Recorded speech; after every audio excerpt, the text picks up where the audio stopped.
Welcome to Writer's Corner. My name is Joe Viglione from Visual Radio. Very honored to have Mark Griffin here. 100 or more hidden things, the life and films of Vincente Minnelli. How do you even begin a book on a man whose life is so deep? Luckily, my obsession started when I was very young. In the days before the advent of the VCR, I used to beg my parents to stay up to watch The Late Show, which for those under 30 was this late night broadcast of bad prints of great movies. And my obsession developed when I was maybe like 8 or 9, and our local public broadcasting station probably owned an MGM film package. And I started to notice that a lot of these musicals starring the likes of Fred Astaire and Gene Kelly and Judy Garland were largely directed by one individual, and that of course was Mr. Minnelli. And my obsession launched immediately, and I said, I have to know everything there is to know about this enigmatic guy, because at that time there was virtually nothing available about him. In 1974 he had published his own autobiography, but even as a kid I got the sense that it was very polite and diplomatic, and you definitely got a sense that he wasn't really sharing the whole story. So it made me all the more curious, to know everything that I could about him. And where did all these iconic images come from? Judy Garland performing the trolley song, or Gene Kelly in An American in Paris ballet. And there it all reverts back to one person, Vincent Minnelli, and yet we know so little about him. So I said, he's definitely ripe for his own life story to be fully explored. So, from all those screenings on The Late Show, and after years of research, and I think it was 124 interviews or something. Whoa. Yeah, here's the result. We finally get to train the spotlight on Vincent instead of one of his legendary stars for a change. One of my guests, C. David Heyman, wrote the Bobby and Jackie book, Bobby Kennedy, Jackie Onassis. He did all these interviews and put them at State University in New York. So you can go hear his interviews. Have you put yours out to the public, or do you keep everything within the context of the book? I'm hoping eventually the Minelli archives are actually in Beverly Hills at the Academy of Motion Picture Arts and Sciences. Didn't know that. Yeah, Margaret Herrick Library, and they're voluminous. I mean, you could spend probably years looking at all of the production files and letters and memos that Minnelli kept. So I'm hoping that eventually some of these interviews that I did with the likes of Lauren Bacall or Kirk Douglas or Angela Lansbury will find their way into an archive like that, so that future generations who are curious about the same production details that I were can listen to some of these fascinating interviews and find out what it was like to be on the set of Lust for Life with Kirk Douglas playing Vincent van Gogh, directed by Minnelli, and it's just fascinating to hear the firsthand accounts of what something like that was all about. These great actors and actresses, Angela Lansbury, they must have had so many different directors. Did you get a sense that they were very excited or happy that you were going to re-explore this man's life? I think very much so, because let's face it, nowadays vintage film, or some people impolitely say old movies, don't get the same press that they used to. And I think there's a whole generation that, unfortunately, even with the DVDs and Blu-ray and TCM and everything that's going on, the next generation hasn't really been completely introduced to all of these magnificent productions that came from MGM and Paramount in the 40s and 50s. And I think it's definitely time that we explore a lot of this and bring it back to light, as it were. Now, how long have you been in Maine? On and off for years. I was born in Lewiston, Maine, and I was never sports oriented. I was never a hockey fan, and in Lewiston, Maine, in the winter particularly, if you're not a sports enthusiast, then you find yourself, inside at midnight when you're 8 or 9 years old, staring at a Zenith television set and wanting to be part of the Minnelli universe, wanting to be romping around some tropical paradise with Gene Kelly and Judy Garland. So. And my question was, because you're in Maine where it's nice and quiet sometimes to write, but this is based in Hollywood. Correct. Did you have to go quite a few times? Yeah, in terms of the research, I spent a lot of time in Los Angeles and looked at the Minnelli archives at the Academy, and then Minnelli was part of the Freed unit at MGM, which was the legendary unit that produced all of these great musicals like Meet Me in St. Louis and Gigi and An American in Paris. So the Arthur Freed papers were all at the University of Southern California, and then there were other materials that I needed to see at UCLA. And I spent a lot of time in New York City because even before Minnelli got to Hollywood, there was a whole career on Broadway. He was a designer and director at Radio City Music Hall. So yeah, there was definitely a lot of legwork that needed to be done. And there had been other, monographs and papers about Minnelli, but nobody had really gone out and taken the time to interview as many of his surviving collaborators as possible. And I thought that that's really an integral and important part of the story that no one's gone after. So I definitely made that one of my primary missions with this project was I need to talk to everyone that I can get my hands on. Now, I don't want your secret sauce, but whatever you can tell us, because I'm thinking all this material, do you take pictures and email them to yourself, or do you just walk away with tons of different, copies of things? Because then your table is just full of exactly my basement folklore. Yeah. My basement office at home. For the most part, I'm a pretty neat and organized person. But during the writing of this book, it looked like some kind of library or museum that had exploded. Because there was just endless paperwork and research materials spread out in stacks of books. And I'm one of these people that likes to be really as scrupulous and meticulous as possible. And I felt that to do a project about a perfectionist like Vincent Minnelli, and to sort of really pay tribute to him correctly, you had to work the same way that he did, which is to say really painstakingly and take the time to be obsessive about details. So I guess the short answer is yes, my house was a mess the whole time I was writing this, yeah. As I tell my authors, I read the books on the treadmill, and it's very thick and rich with information, and I have so many interviews to do, so I'm trying to catch up. I didn't get the whole book in. What I do love about the book, the photos. You've got them scattered throughout, and people don't do that anymore. Right. This is a very special thing about this book. The photos are everywhere, and I love that. And you can feel the texture of the old movies, as you said, the really refined film, I'll call them. There's a really excellent texture to some of these films that you don't see today. Right. Maybe because of digital, maybe because everything's big. But there's a texture to these films that's very warm. Right. And if you think about a movie like Meet Me in St. Louis, which is, that was one of Vincent's first critically acclaimed hits, it's so sumptuously produced, and you can just see all of the care and the attention that was lavished on a movie like that, and the layering. And it's the kind of thing that we don't see that much anymore because it's all been replaced by robots and digital technology, and so you're kind of losing a lot of the human factors. And just to think when they were making a movie like that in the 1940s or even in the 50s, they didn't have the same technical resources that we have now. The Wizard of Oz, for example, when, that's not a Minnelli film, but it was produced by Arthur Freed, they had to create all of those special effects from scratch. So in a strange way, it's much more impressive that what they had to go through back then to get a film made than today. Well, it's kind of like the Rolling Stones have the Exile on Main Street classic album being re-released next month with 10 bonus tracks. And I heard that Don Was did the remix, and it's like, he's a great producer, but he shouldn't be touching this masterpiece that Jimmy Miller did in a basement in the south of France, Exactly. Which it was done layered. Tumbling Dice is layered, just like those films. These are the great masters. And even though it was the 70s, it's like the 40s, 50s. It's the vintage era of the Rolling Stones. It shouldn't be touched. I see this picture on page 172. From Brigadoon. Now, does the director get this out of the actors, or does he just put everything into play? Did Minnelli have that kind of effect on people that he could get them to just the still picture itself just sings? Says so much, right? Just the visual image. And Minnelli was definitely a director who was sort of pictorially fixated. He started as a window dresser and a photographer's assistant, then he was a designer.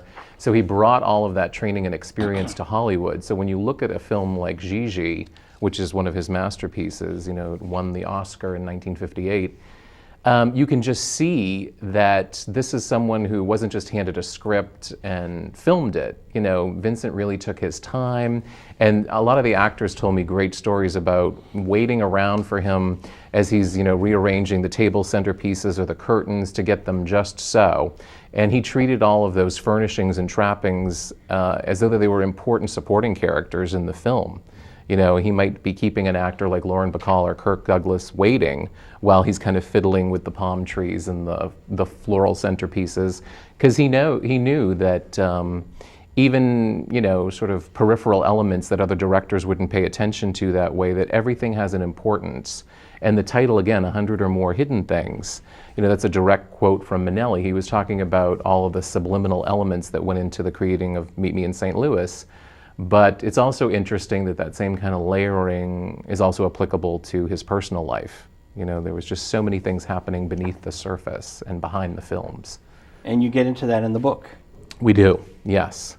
You know, had long been questions and rumors about Minnelli's ambiguous sexuality. My original editor on this project said, well, I really need you to go out and get the definitive answer to this. You know, for years, it was the was he or wasn't he argument, the kind of thing that, you know, also followed James Dean or Cary Grant around for years. And so he said, I really need you to do as much research as possible and try to come back with a yes or no. And of course, as we know in life, and particularly in matters of sexuality, oftentimes things don't fall into an A or B category. It's just not that simple.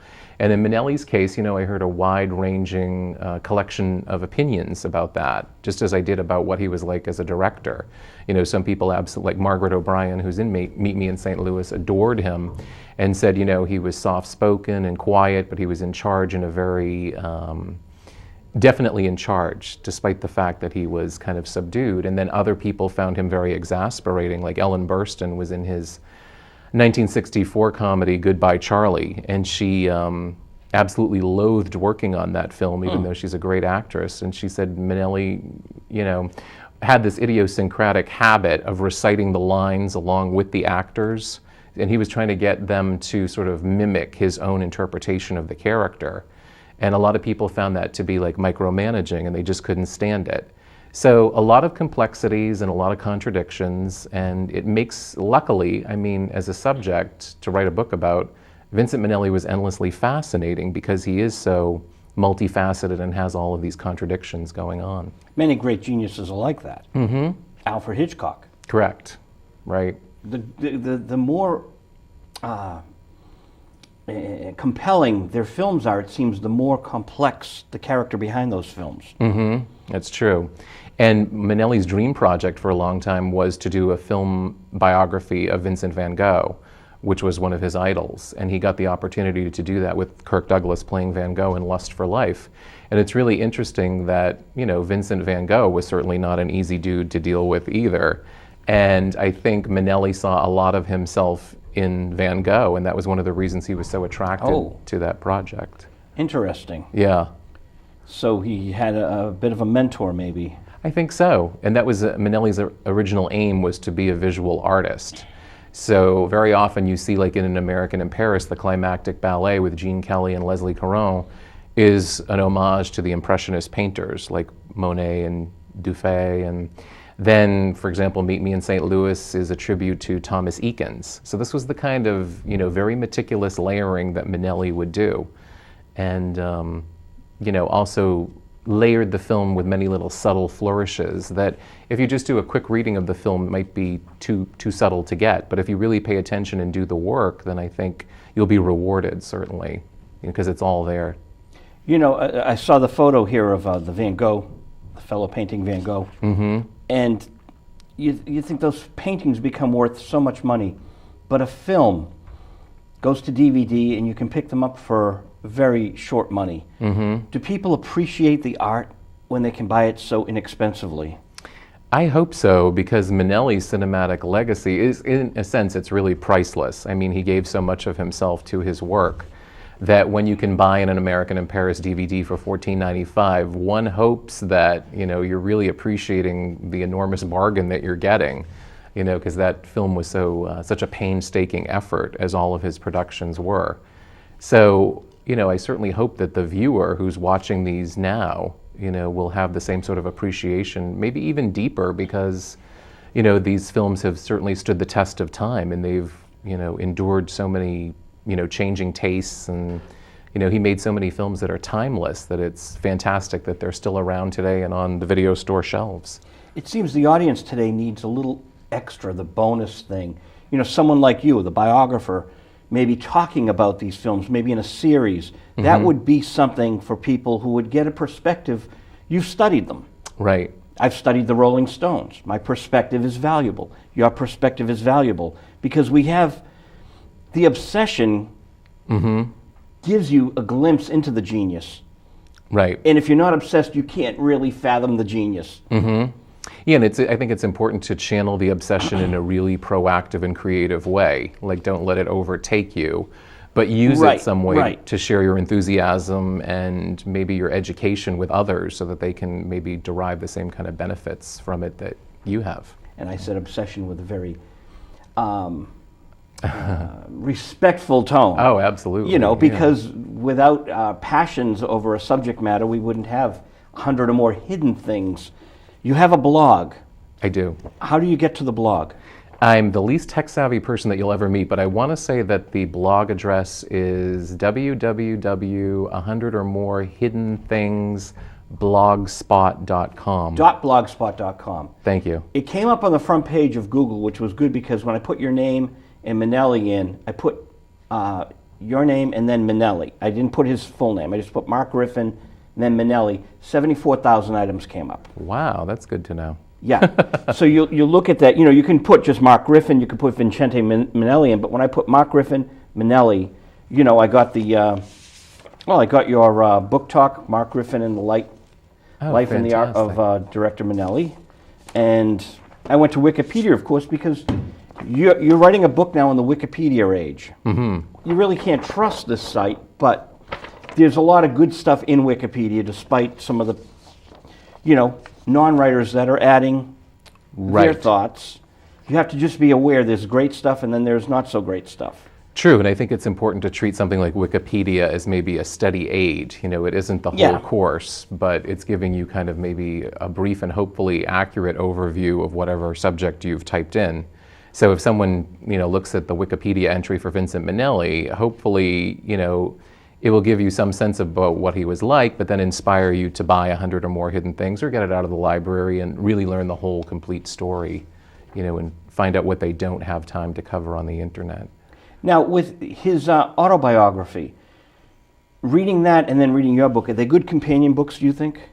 Well, the thing is, as much as I revere and idolize Mr. Minnelli, that autobiography from 1974 is sort of ironically titled, I Remember It Well.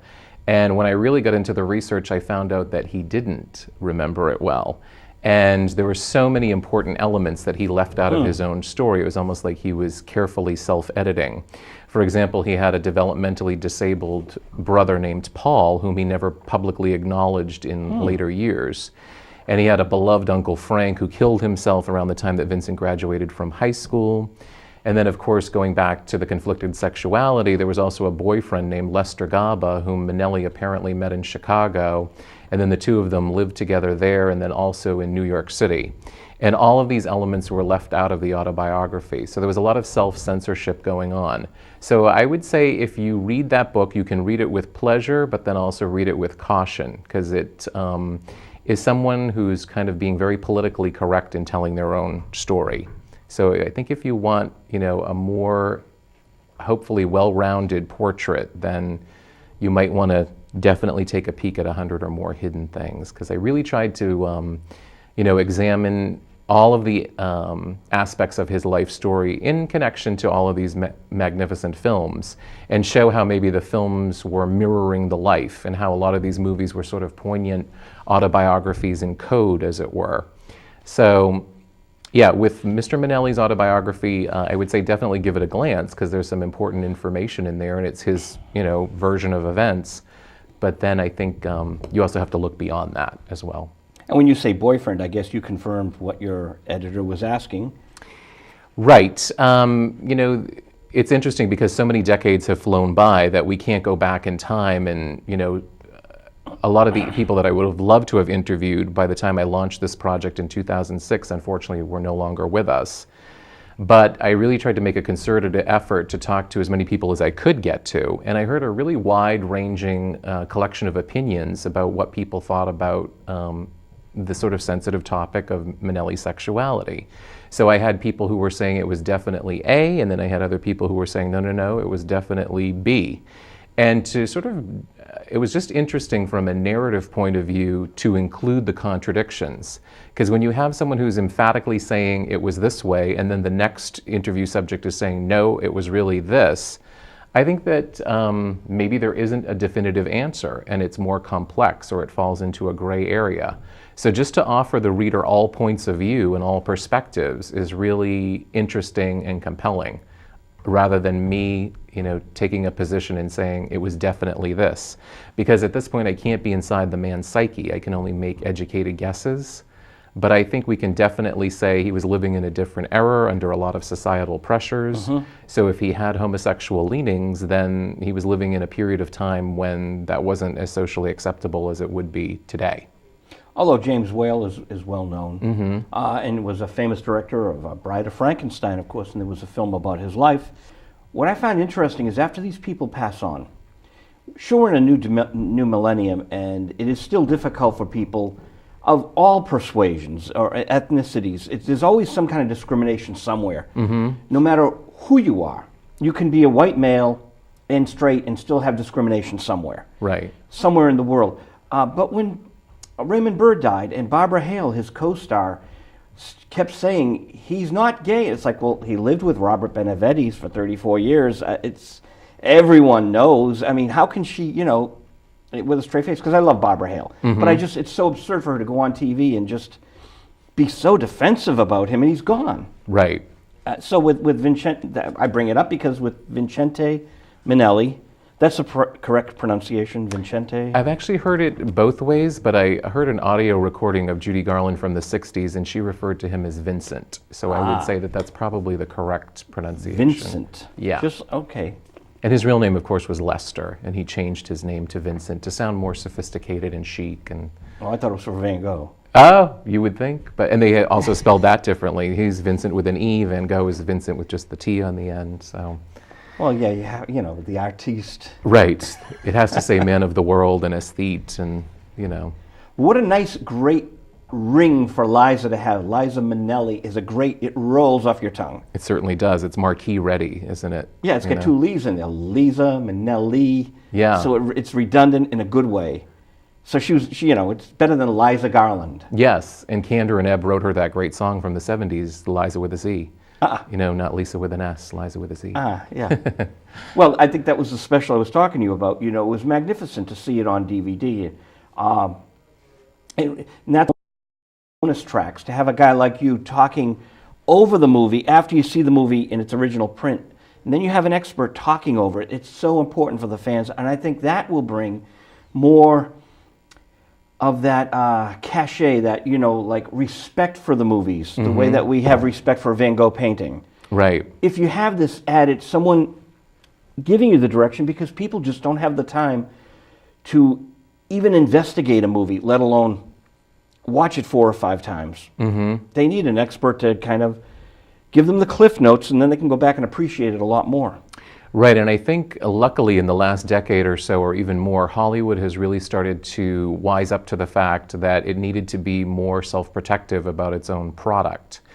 Because like in the 1970s, there were horror stories that when a lot of the major studios, MGM is a good example, started to sell off this incredible collection of costumes and props and sheet music and production files, a lot of that just got tossed into dumpsters or, sold off the rack for Awful. Yeah, a Greta Garbo costume sold for $5, and they didn't... And Sotheby's today. Correct. It would bring in millions, and people just didn't have a sense of the real history of all of this, material. And I think finally now, and you see this in the bonus features with DVDs, for example, or Martin Scorsese talking about how much he loves Minnelli's movies, you're getting a better sense of people starting to be more educated and appreciative of the whole history. Well, I'm not going to say the name, but a future guest of ours will be on very soon. was telling me that the record industry thought DAT tape was it, DAT, remember that? Mm-hmm. It's like the mini DVs we have, so they started putting the master tapes onto DAT and destroying the master tapes or dumping them. Tragic. Now, I've been in the recording business for 33 years. I've kept all my masters. Even the analogs, after we transfer them, I still keep them. You never know. Well, it turns out that the DAT tapes start going back to the tape at the top and the bottom, I guess. I might not be technically absolutely correct, but it's something like this. The tape starts reverting back to what it originally was. So you're losing information. Right. And all these precious masters are like, you can't go back with the technology of 10 years from now. I hope with the films, I know they're preserving a lot of them. Right, and many of Minnelli's films have ended up on the National Film Registry. Ah, good. Maybe in St. Louis and An American in Paris, so they're protected that way. And hopefully generations to come will have the benefit of seeing those films and enjoying them. So it's good that people are starting to get a lot more savvy about restoration and... Oh, essential. Absolutely. We only have a few minutes left, and there's so much I want to cover with you. Have you noticed, like, when George Lucas does another Star Wars and who's in Cameron, when he's doing the Avatar, they're adding all the stuff that you saw in King Kong. You're talking about layers. But they kind of do a lot of it. Mr. Minnelli was a lot more tasteful sometimes, and all due respect to those great directors. But he layered things in a more subtle way, wouldn't you say? Absolutely, and there's so much psychological and emotional layering going on in the movies. You know, for example, a movie like Gigi, it's about a young girl who's being groomed to be a courtesan or a well-groomed prostitute. And Minnelli slips in a lot of bird imagery in Gigi. If you pay close attention, in the background there's always like a bird painting, or there are swans floating by as Leslie Caron is singing a musical number. And basically what he's saying there is this is a protagonist who's going to fly against the flock. She's going to rebel and, you know, fly off on her own. And that's Minnelli being very intelligent and subtle and, you know, slipping a lot of that in kind of almost subversively. So I love the fact that I think of a Vincent Minnelli movie when it's at its best as a sumptuous gift package. You open the package, the elegant, you know, ribbons and the beautiful bow, and then underneath it you get, you know, even more treasures, you know, and you just keep going and going, because that's how, you know, exhaustively that he crafted these films. It's just really extraordinary. We've got a couple of minutes left.